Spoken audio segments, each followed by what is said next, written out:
Hello everyone, welcome to the KZGN News. Today we'll bring you details behind the casino decision, news about the arrest by the Ridgecrest Police Department, news of a DUI checkpoint Friday, current election poll news, Caltrans news, news of discounted adoption rates at the Ridgecrest Animal Shelter, today's gas prices, weather sports, and much more. From the Rademacher Hills to Bee Mountain and the mighty Sierras, Ridgecrest to Inyokern and China Lake, this is your news for the Indian Wells Valley with the KZGN News Crew. Hello, I'm Tom Whitney. Thanks for joining us for the news affecting Ridgecrest and the Indian Wells Valley. Well, at Wednesday's City Council meeting, the Council took more comments from the public on the proposed new Indian casino. And in the end, as we reported yesterday, the Council approved the services agreement on a 4-1 vote. Sanders voted no.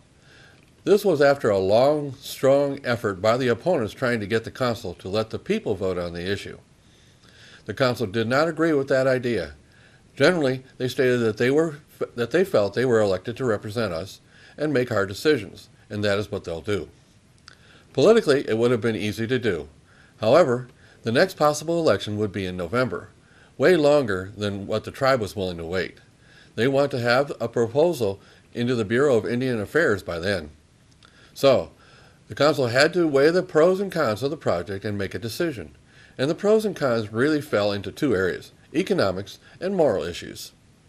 Opponents used the moral issues the most and tried to discredit any economic benefit that was being cited by the proponents. So, how about those economic benefits? Here's a detailed analysis as presented by Gary Parsons, City Economic Development Director. First of all, they had a slide that showed the total revenue to the city on Phase 1. Phase 1 showed the total project cost of just over $13 million. The PILT, or P-I-L-T, is $400,000 a year. That's payment in lieu of property taxes. The critical service fee is $128,000 per year, and there's a one-time fee for the first one of $80,000, and that's for the police department. So in the first year that the project starts, the city will receive $608,000. After that, the city will receive $528,000 per year until the 2% PILT fee exceeds the $400,000. Then it will go up in proportion to the value of the property. So for what it shows that for a 20-year contract, though, the city would make a little over $10 million in 20 years. Phase 1, indirect revenue community expenses. Okay? On this slide, they showed that 65,000 new visitors per year are estimated. And using tourism dollars, they estimate $175 to $225 spent daily by these tourists, which adds up to about $11 million a year. The project will also have 180 new jobs at an average salary of $38,500 per year. That's from the casino. That salary equals $6.9 million a year new income for the city. Other community business indirect revenue is on Phase 1 is 100 construction jobs. They estimate 50 to 60% local contractors will be used. At $10,000 a job, that's about $1 million. And of course, that is just during construction. They also predict 70 new jobs from other firms in town to support the needs of the project at $10,000 per year, which adds up to $700,000 a year. Again, that's an estimate, but these are all support companies that would have to be contracted by the casino to help support their operations. The next slide shows number 4, which is $800,000 to $1.5 million in direct local purchases for food, beverages, paper supplies, maintenance services, etc. Again, these are things that they will have to buy to actually operate the casino and their operations during the Phase 1 concept. So they estimate total direct impact to the local economy at about $19 million a year, or an astronomical number if it goes all 20 years, $397 million in indirect revenue. The total revenue expected for Project Phase 1 is almost $20 million in indirect income to local economy, $550,000 a year in direct income to the city general fund, and it's estimated that there's $20 million of financial benefits to the economy. Total revenue to the city upon completion of Phase 2, and they hopefully could do that around year 5, that the PILT would then increase to $712,000 a year. Their critical service fee would be at $260,000 a year, and hotel TOT, or transit occupancy tax, would be approximately $219,000 a year, which that adds up to approximately just a little over $1 million per year in income to the city. And if they were to run that out for 15 years, because they estimated this to be about year 5, it would increase the total income to the city of about another $17 million, totaling over 20 years, $20 million of income. Those are the numbers that the council used to ultimately decide to vote in favor of the project. Ultimately, the council members that voted yes said they had to vote in what was best for the city economically. I'll leave it to you to analyze their numbers and determine your own conclusions. While the Navy is now and always will be our main employer, we also need to diversify our employment base. It should be also noted that the Navy offered no objection to the project or the location. There is also one common misconception by the people I keep hearing. The people have heard that the casino will be Indian land and it will be sovereign territory, not under the authority of the city. On the surface, that is correct. However, everyone needs to understand that the agreement they are making with the city waives that sovereignty. In writing, they agree to follow all city building and planning codes, the Ridgecrest Municipal Code. They also agree to be under the authority of the Ridgecrest Police Department and under state law as well. So, the project will be subject to all the city's laws. And the final thing opponents voiced was challenges to the tribe's business plan.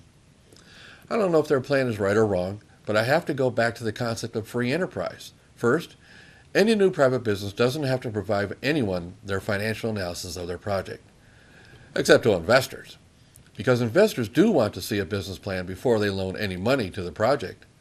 Then the investors will do their own analysis of the business plan.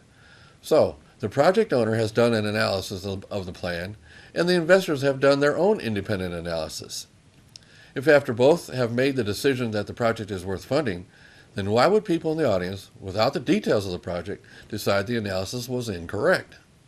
And then, let's suppose it is correct, and that the casino fails. Well, that's free enterprise. We wouldn't want to see that happen, but that's our system. It isn't the government's responsibility to only approve private businesses that appear to be successful. That, folks, is socialism or even communism. We have the right to start a business. The government should help that effort. And the final considerations that came into the decision was the old problem we have had forever: money leakage from here to other cities. Leakage due to people going out of town spending money earned here on retail purchases and entertainment out of town. How many people make regular trips to Vegas and Laughlin? Sure. This casino will not be the big Vegas casino, but it will be a nice casino with entertainment. This casino will reduce some of that leakage. Maybe not a lot, but every little bit helps. And finally, a very important thing a small town like Ridgecrest needs is new money coming into town. Local businesses here struggle to stay afloat just on local dollars. New visitors coming in and spending new money helps the city to prosper. So that's some of the main factors the council used to make their decision. We probably won't hear a lot more about this, except maybe location discussions until November elections. Locally, we will be electing 2 council members and the mayor position in November. The next council will be making a lot of decisions on the actual casino project. Now stay with us. After the break, we'll have news from the Ridgecrest Police Department.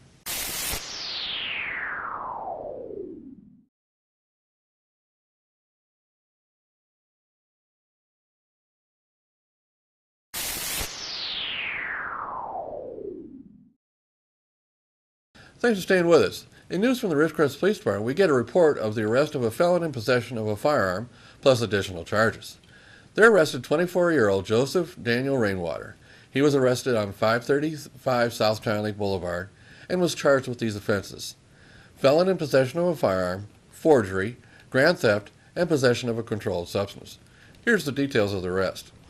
On Monday, Sergeant Lloyd was contacted by Stephen Eichberry regarding a stolen AR-15 rifle.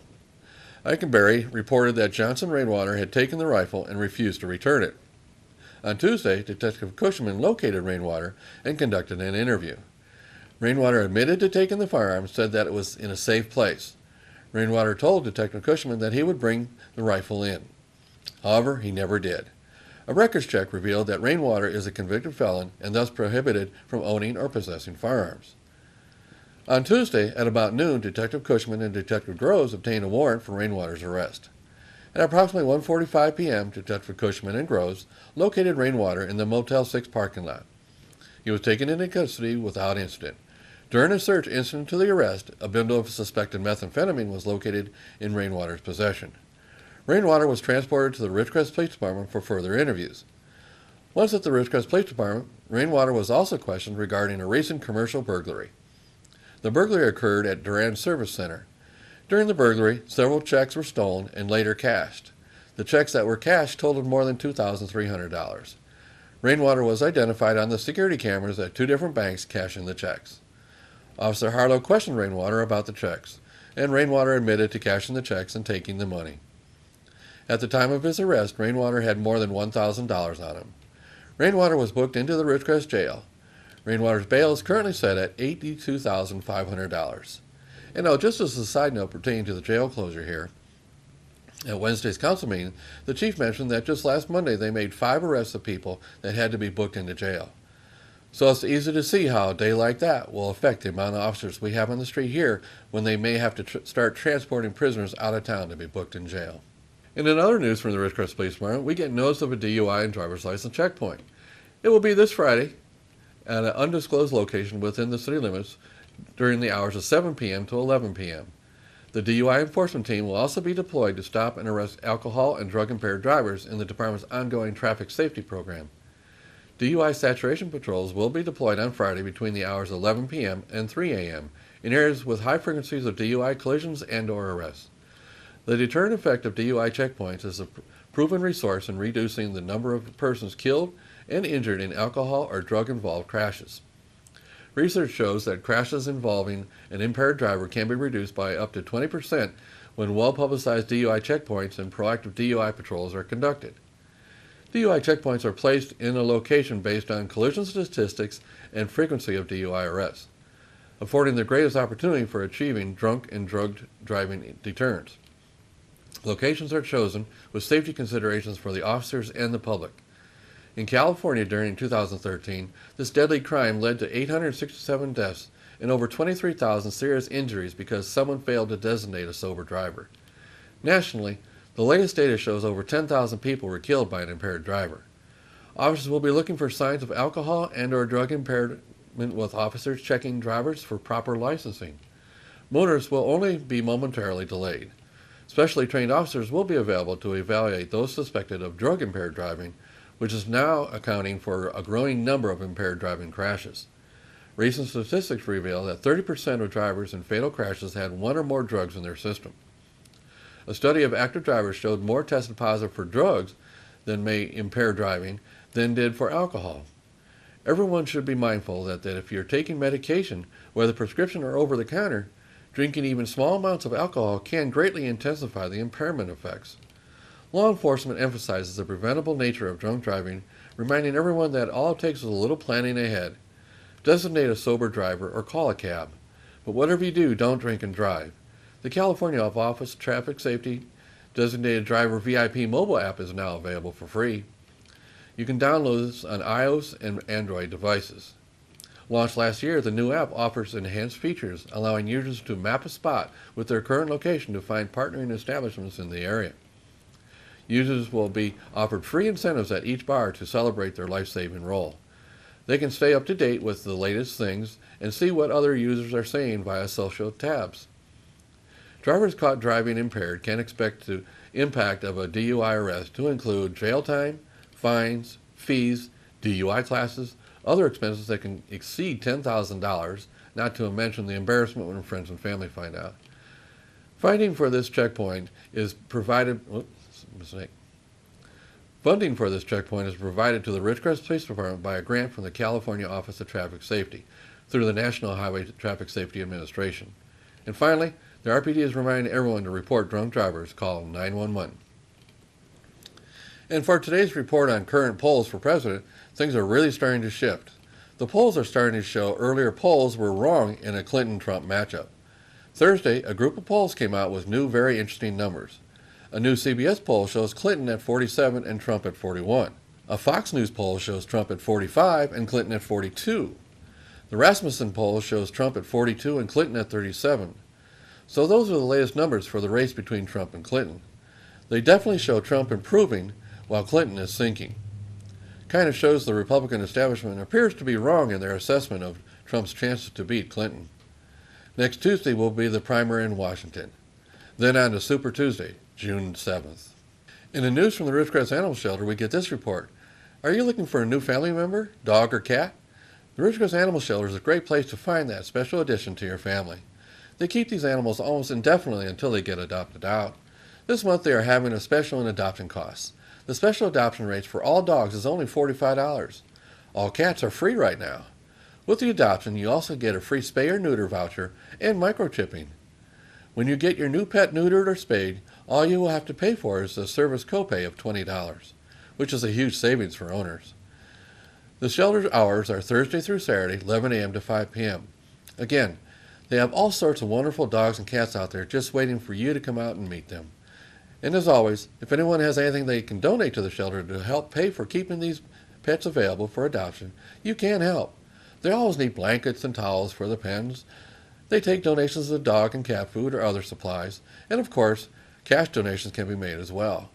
This is a shelter that goes to the greatest lengths to save and place dogs and cats. You can help. Oh, and they have a Facebook page as well. Just search Ridgecrest Animal Shelter. And hats off to a great shelter staff. You folks are awesome.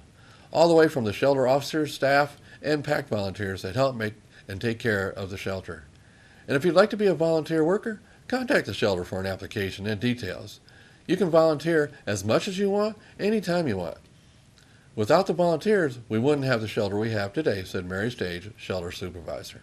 Now on KZGN continuous effort to provide news and information you've asked for, here are today's gas prices for Ridgecrest and some surrounding areas. Well, since my last report, local prices have held steady. The good news is we still have the lowest prices in all the areas we're monitoring. As of this morning, Ridgecrest is ranging from $2.43 to $2.89, Lancaster from $2.69 to $2.99, the LA Valley area $2.55 to $2.79, and the Bishop area $2.74 to $2.99. We have 4 stations at $2.43 per gallon. Tune in Mondays, Wednesdays, and Fridays for updates. We at KZGN always suggest you shop locally to support our local economy. Remember, when you pay sales tax out of town, you're helping those cities pave their streets instead of here. Now stay with us. After the break, we'll have weather and sports.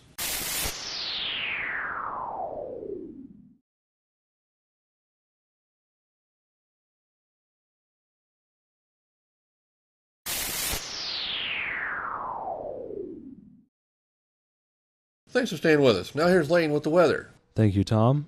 From the National Weather Service, a low-pressure system will bring the potential for locally heavy rainfall and isolated severe thunderstorms over portions of the southeast and southern middle Atlantic into Saturday.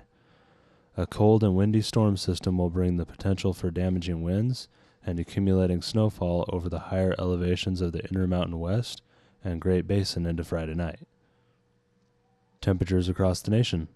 Carolinas is 74, Georgia at 65, Arkansas at 73, northern Texas at 70, Arizona at 90, and Los Angeles at 64. And for us locally, tonight, partly cloudy with a low around 53, southwest wind 15 to 25 miles per hour with gusts as high as 35. Saturday, sunny with a high near 76, west-southwest wind 10 to 15 miles per hour with gusts as high as 25. Saturday night, mostly clear with a low around 53, west-southwest wind 20 to 25 miles per hour with gusts as high as 40. Sunday, sunny with a high near 81, south-southwest wind 5 miles per hour. Sunday night, mostly clear with a low around 55, west-southwest wind 10 to 15 miles per hour. Monday, sunny with a high near 82, southwest wind 5 to 10 miles per hour. Monday night, mostly clear with a low around 56, west-southwest wind 20 to 25 miles per hour with gusts as high as 35. And Tuesday, sunny with a high near 82, south wind 5 to 15 miles per hour with gusts as high as 20. And that is your forecast for the IWV. Now back to Tom. Thanks, Lane. And now here's sports. And a very pleasant early Friday evening to everyone. Angels, 3 out of 4 against the Dodgers this past weekend. The Angels will play Baltimore tonight, 3-game series. Baltimore leading the East. Baltimore yesterday, though, lost to Seattle. The Angels, are 5 games behind in the battle for first place. All right, let's talk about that series.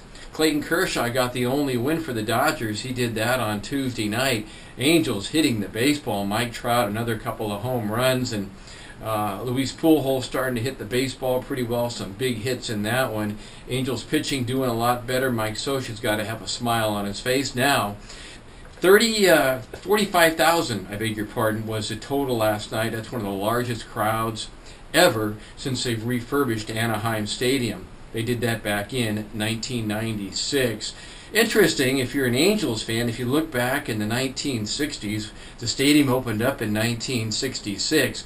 But if you look back, there was wide open space in the outfield. Then when the Rams moved in there, they enclosed it some. Then when the Rams went out, they tore that down, and it's really changed looks 3 or 4 times over the year. Very interesting if you're an Angel fan. All right, so the Angels right now 5 games out. The Dodgers now trail the Giants, who won again. The Giants beat San Diego 2-1. The Dodgers are now 5.5 games out of first place. Milwaukee takes 2 or 3 from the best team in baseball, the Cubs. The Cubs will be in San Francisco this weekend. The Giants have won 7 straight. They're hot right now. Seattle, as I mentioned, beat Baltimore. Pittsburgh over the Braves. Freddie Garcia got fired, the Braves manager. Worst start they've had in ages. And the Indians beat the Reds. Best pitcher in Major League Baseball, Chris Sale. He is now 9-0. 9-0. Boy, if he gets enough starts, he might get 30 games this year. 30 games. No one has won 30 games since Denny McLain did it back in 1971. All right, the Yankees playing better. They beat the Oakland A's 4-1. NHL Western Conference Finals, San Jose 3, St. Louis 1. San Jose has a 2-1 lead in that one. Game 4 Saturday in St. Louis. NBA, Frank Vogel, who was fired by Indiana, has a job again. He was hired yesterday by Orlando, the Magic, to coach their team. Magic coach Scott Skiles left after only 1 season. He announced his retirement about a week ago. All right, in the NBA, LeBron James, another triple-double. It's just almost like going to the dentist for the Cleveland Cavaliers. They have now won 13 playoff games in a row this season. They're 13-0. They'll play Sunday at Toronto. Wouldn't be surprised if they just sweep Toronto and then eventually play Golden State. If Golden State can get by Oklahoma City, we'll see about that. That next game tomorrow in OKC. Now, Game 3 will be Sunday for the Cleveland. That'll be in Toronto, 108-89, the final last night. Connecticut beat San Antonio in the WNBA. And that's your sports for this Friday. Have a very good weekend. Tom Heck for KZGN. So that's the news for today. Also, KZGN-TV know you have a choice in what you watch for your news. We all thank you for choosing KZGN-TV, Ridgecrest's only locally owned community TV station. Now stay tuned for Ridgecrest Talk, coming up next.